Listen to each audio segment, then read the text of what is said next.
आपने बताया कि पहले हम 47 में 90% थे, अब हम 78% हैं। अगर टोटल पॉपुलेशन के 78% लोग हैं और 78% के 5% भी 78% के 5% भी लोग, जो दुनिया भर में ऐसा लगता है बदलाव हो रहा है, सब कुछ हो रहा है, जो लोग इस देश में 78 नहीं 20-22% हैं, वो 90 दिन तक इस देश में हाईवे को रोक के बैठ जाते हैं। सरकार झुकती है, सुप्रीम कोर्ट झुकती है, पुलिस एक्शन नहीं करती, चंद लोग दंगा कर देते हैं।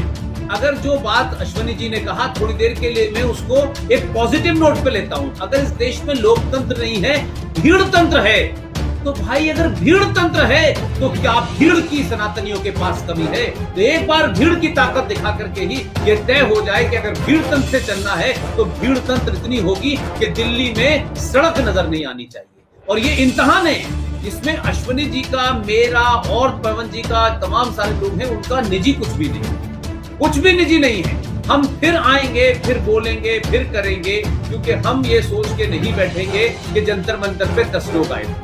हाँ, जब आएंगे लौट के तो हम नहीं बात करेंगे। सत्ता के गलियारों में आपकी गिनती के ऊपर चिंता होने लगेगी, सत्ताएं सोने से उठने लगेंगी, इस देश की पुलिस को लगने लगेगा, और जो शाहीन बाग पे बैठे हैं उनको समझ में आ जाएगा कि दोबारा शाहीन बाग पे मत बैठना। एक बार अगर ये बैठ गए तो फिर दिल्ली में घुसने की जगह नहीं मिलेगी।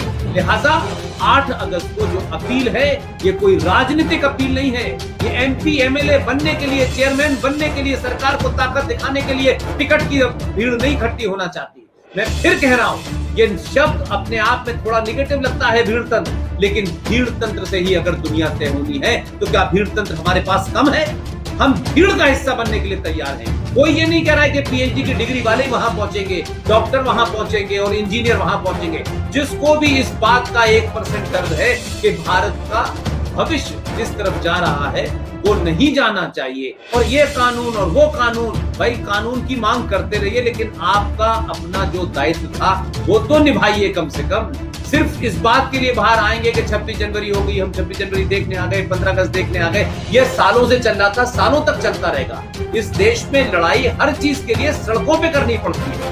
नेता वोट भी मांगते हैं तो फेसबुक से नहीं मांगते हैं, वो भी जा के लाते हैं, भीड़ इकट्ठी होती है और वही भीड़ जिताने और हराने का काम करती है। इसलिए अगर ये भीड़, सत्ताएं भीड़ से डरती हैं, सत्ताएं भीड़ से आने से नींद उनकी खुलती है, तो अपने भी लोग अगर सो गए हैं, अगर इस सरकार को आप ये कहते हैं भाई ये राष्ट्रवादी सरकार है, ये अपनी तो अपनी सरकार को जगाने ही तो जा रहे हैं, हटाने तो नहीं जा रहे। मैं तो अपनी बातों में कई बार बोला है, आप डराइए, धमकाइए, गिराइए। आपने अश्वनी भाई सारी बातें रखी, अपनी बात भी रखी, और 8 अगस्त के लिए एक अपील भी की, और लगातार आपका अपील कर रहे हैं। आपने फेसबुक पे किया है और आपके जितने 4-5 पेज हैं उस पे भी किया है। मैं भी जहां जहां बोल रहा हूं और लोगों को कि भाई 8 अगस्त जो है वो हम सब का इंटरेस्ट है, उस पर अश्वनी जी ने इनिशिएटिव लिया है, डेट उन्होंने तय की है। हम सबको बिना अगर मगर क्या है, कौन है, किसने किया है, कितना इशू है, हमको ये मानना है कि वहां 5 करोड़ लोगों की संख्या नजर आए। ना इसमें अश्वनी जी का कद बढ़ेगा, ना पुष्पेंद्र जी का कद बढ़ेगा, किसी का कद नहीं बढ़ेगा। वहां कोई नेता नहीं है, हर आने वाला वो आदमी जो अपने खर्चे से वहां पहुंचा है वो हमसे भी ज्यादा बड़ा होगा।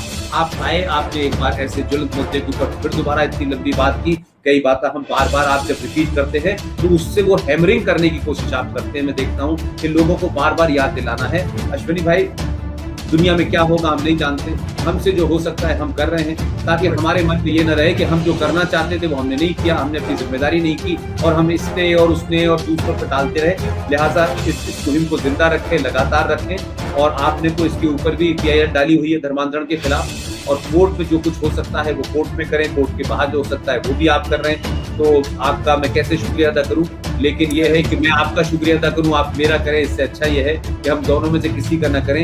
हम दोनों लगातार इस